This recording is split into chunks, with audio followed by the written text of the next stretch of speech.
Hello, and welcome to the Dr. Joseph Warren Historical Society interviews with prominent authors and historians specializing in the colonial period and revolutionary America. My name is Randy Flood, and today I'm joined by my colleague, Katie Turner Getty, writer, speaker, and frequent contributor to the Journal of the American Revolution. This presentation is brought to you by the Real American Revolution public television series and the American Revolution Consortium for Civic Education. So, Katie, would you be kind enough to introduce our guest today? Thank you, Randy. I would be happy to. Robert J. Allison is a professor of history at Suffolk University and chairman of Revolution 250, a consortium of organizations that are planning commemorations for the 250th anniversary of the American Revolution in Massachusetts. Professor Allison earned his doctorate at Harvard, History of American Civilization, and his undergraduate degree at the Harvard Extension School.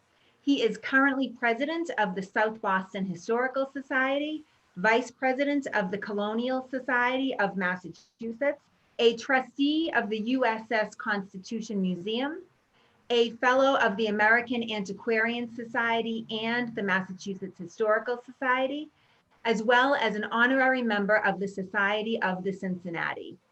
He has written numerous books about the American Revolution, as well as other books on American history. And Professor Allison, welcome to our show. Thank you very much, Katie. It's great to be here with you and Randy. Thank you.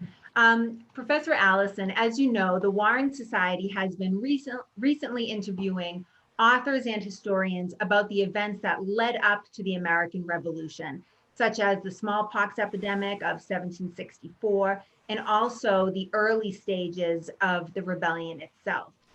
And we wondered if you could start off by talking about the Boston Massacre as a precipitating event. For example, how was the African American community in the 19th century successful in helping to transform the notion of Crispus Attucks as from being part of this urban mob of so-called sailors, saucy boys, jack tars, and mulattoes into more of an American martyr and an icon of liberty who took action into his own hands? That's a very good question, Katie. And it really is Boston's Black community that pioneers that. William Cooper Nell was an historian in Boston on Beacon Hill. The Black community in Boston then lived on the north slope of Beacon Hill. And William Cooper Nell, seeing in the 1830s and 1840s the way the trajectory of American history seemed to be going, that we really needed to claim this history. And so he wrote his book, Colored Patriots of the American Revolution, which begins with Crispus Attucks, because here is someone who was shot in the massacre and is buried with the other victims of the massacre. And this is at a time when American society is reconsidering what it means, the Declaration of Independence pronouncement that all men are created equal. You wouldn't have found an argument about that in 1776 or in 1770. This is what Jefferson called a self-evident truth. But in the 1830s, political folks and historians are saying, well, they couldn't have meant that because we knew they owned slaves and we knew they didn't treat people the same according to the law. So they must have meant all white men or all men like us. But what Nell is saying is, no, this did mean that. And the fact that Attucks is shot and these British soldiers are put on trial for their lives is testament to the fact that in the eyes of the law, Crispus Attucks was the equal of anyone else, entitled to the same. Well, we know the law didn't afford them all of the same rights, but the protection of his life is a fundamental thing here. So Nell is asserting that Attucks does count. And if you think about the trial itself, we have these soldiers on trial for their lives for the shooting of Attucks and the other individuals, but also three of the witnesses are people of color.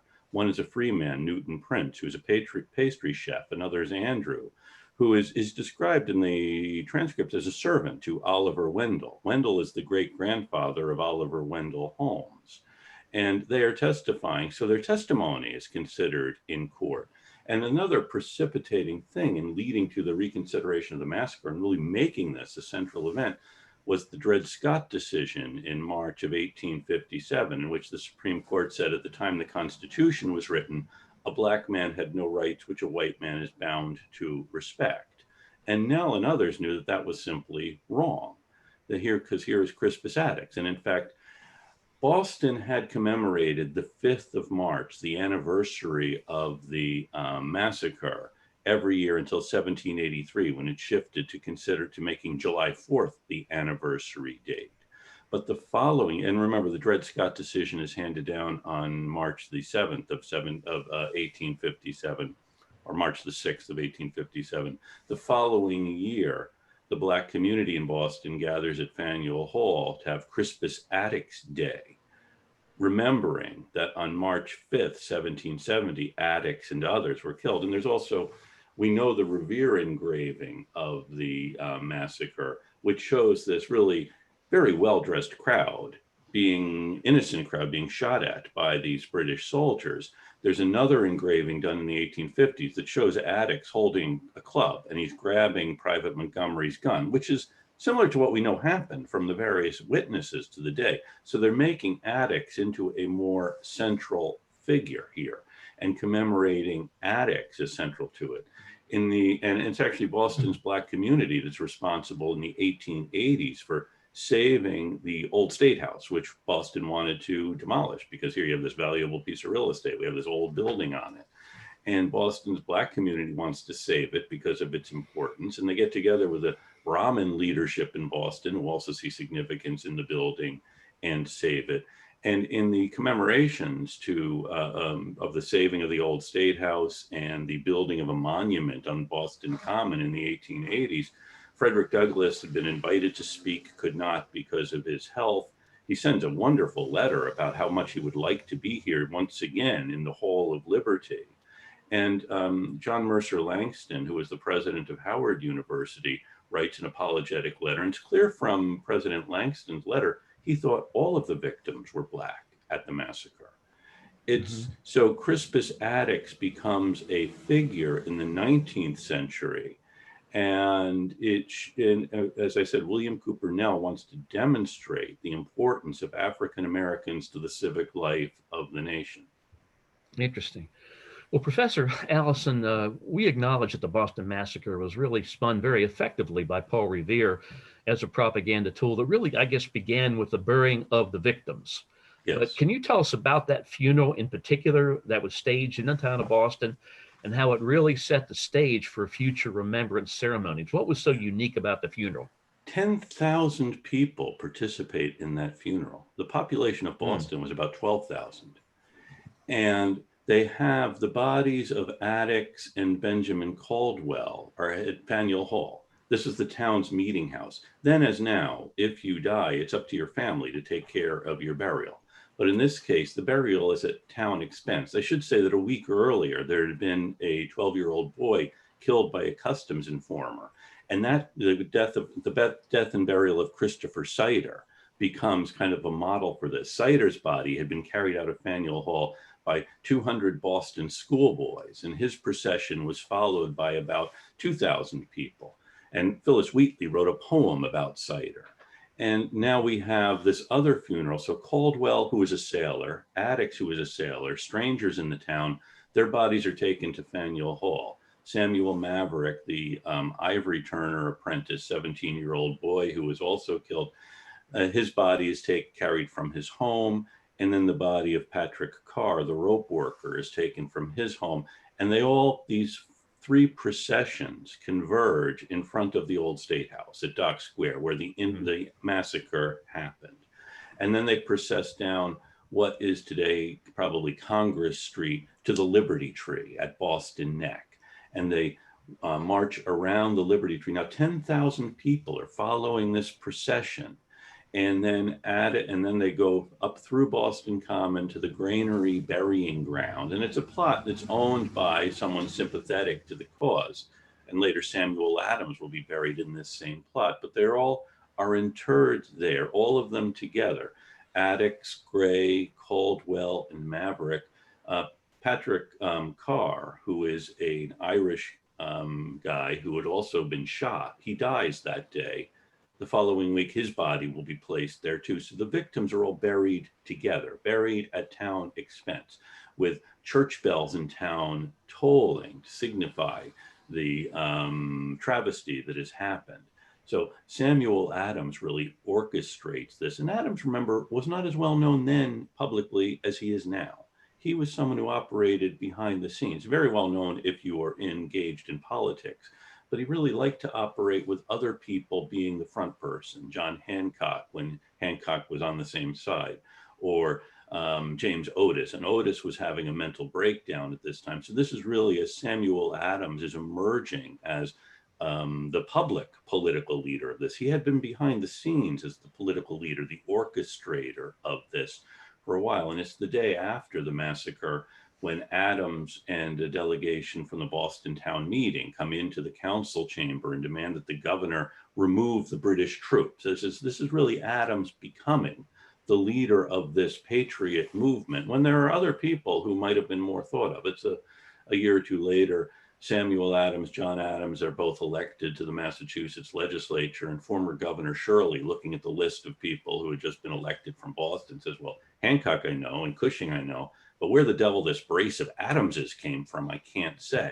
But Adams is really a master at using propaganda, as you can see with the Revere engraving, and the town then is writing a report about what happened, getting the depositions from witnesses. And they make sure that their account, which is called a true account of the horrid massacre perpetrated by soldiers of His Majesty's 29th Regiment, that gets to London first. And the Revere print is the frontispiece for this. And so they're really using, it's a horrid massacre. There's another version more sympathetic to the British soldiers that calls it, the late unhappy disturbance on King Street. So it's an unhappy disturbance or it's a horrid massacre. Sometimes when I'm teaching this, my students are a little surprised to find out only 5 people died. Well, of course, if you are one of the victims, it's a massacre enough, but It's really using this. And he's drawing on actually the St. George's Field massacre in England, which had inflamed the Whigs there. So Adams is really a master at using propaganda in a very effective way. Thank you. Fascinating, Professor. Thank you. You're welcome. We touched on this a tiny bit earlier, but we would be curious to know your thoughts on the Boston Massacre anniversary orations. We know that Joseph Warren spoke at these events in both 1772 and 1775. Yes. And so we wondered if you could comment on what did it mean to the community to commemorate this anniversary of March 5th? And what did it mean to be a speaker at these events? And how did the British view these orations as they were happening? And maybe we can touch on the tense atmosphere of the 1775 oration in particular. That's a very good question, because in 1783, Boston says henceforth, on March the 5th, James Otis, who had been brought back from his rustication, makes the motion at the town meeting that henceforward we should commemorate July the 4th. And so July the 4th becomes the date when Bostonians have these orations, which were printed. And John Adams later said that you can trace the social history of the country, by that he meant really the intellectual history of the country, through these orations and what they're saying. And the first anniversary was March the 5th of 1771. Actually, Thomas Hutchinson, the former governor, is at his home in Milton, and he hears the church bells tolling at noon. He happens to be writing a letter to someone. And he says, the fact that they are commemorating this shows how poorly they understand what happened. And he, of course, refers to the Sons of Liberty as the sons of violence. So he's very much on the other side. And of course, he had his house torn down by the Sons of Liberty in 1765. So he's quite sensitive on this subject. But the first orator was John Lovell, who was a teacher at Boston Latin School. They couldn't really find anyone else who could do this at short notice. And Lovell's father remains loyal to the crown. In fact, both of them leave Boston in March of 1776 when the Loyalists and the British Army evacuate. The senior Lovell as an exile, the younger Lovell as a prisoner of war. You have, though, the town, and actually Samuel Adams on behalf of the town, and this is an official action of the town of Boston, commemorating this event every year on March the 5th.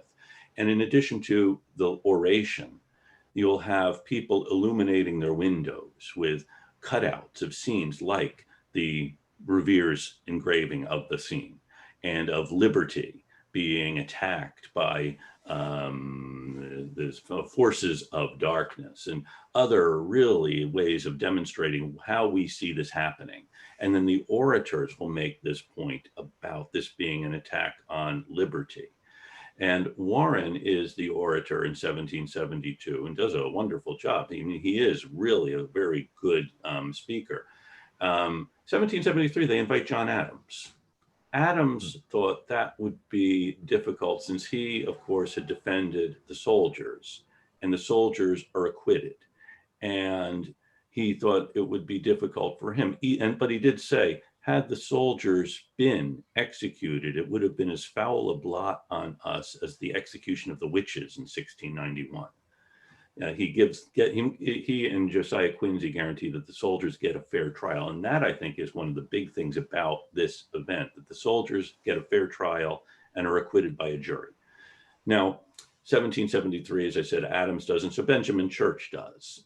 74, it is John Hancock. And in 74, of course, later on in that year, the port of Boston is closed. This is in reaction to the destruction of the tea. And the town is occupied once again by British soldiers. So in March of 1775, it's difficult to get someone willing to go and give this oration.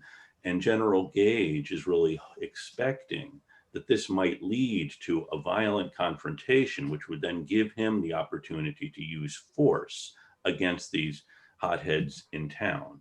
So the Old South Meeting House, which is where most of the orations were held because it was the largest building in town, was packed.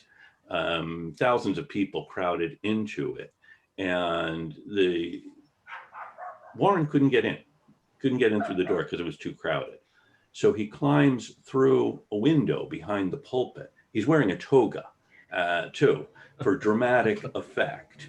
And he gets into the pulpit, and the steps leading up from the floor of the meeting house to the pulpit are packed with British soldiers, a group from Wales who are there in their uniforms. That is, they're waiting for anything to touch this off. And at one point during his oration, as Warren is talking about our streets once again occupied by British troops, our harbor filled with British ships of war, one of these guys sitting on the top step holds up a fistful of bullets.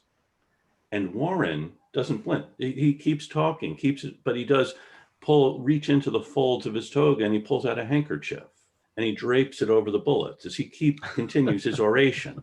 Tremendous dramatic effect here. And it's a wonderful oration by Joseph Warren. And it's really striking that just 2 months later, he's going to die at Bunker Hill. He has become the leader of this movement, an intellectual leader, as well as a political leader. He, like Josiah Quincy, really understand the stakes here. And they understand that this is going to lead to violence. They want to prevent that as long as they can, and also want to do what Samuel Adams always advised, to put your enemy in the wrong and keep him in the wrong. So the 1775 oration happens while the town is occupied. And after that, we do see the orators being younger people, not the leaders, the way John Adams, Hancock, Warren had been, but it's an opportunity they see for younger talent to show itself. Thank you, Professor. So things did continue to intensify after that then, I guess. Oh, that definitely did. Yes. As I said, just 6 weeks or so after, well, this is March when Warren gives his oration. Then in April, we have the skirmish at Lexington and Concord, which then leads to the siege of Boston. Sure. All right. Well, Katie and Professor Allison, that looks like all the time we have today. But Professor Allison, thank you so much for joining Katie and me for a very informative conversation. And we hope you'll join us again in the not too distant future, because as Revolution 250 gets rolling, there's an awful lot of topics that we're going to touch on with the Joseph Warren Historical Society. So we thank you very much for joining us today. My pleasure. Great to talk to both of you. Yes, I echo that, Professor. It was so nice to speak with you today. I learned so much. And to our viewers, we hope that you've enjoyed another in a series of interviews from the Dr. Joseph Warren Historical Society. Please consider subscribing to our channel, as we'll be continuing these discussions with various authors and experts. My name is Katie Turner Getty, and on behalf of my colleague Randy Flood and myself, thank you so much for watching, and we'll see you next time.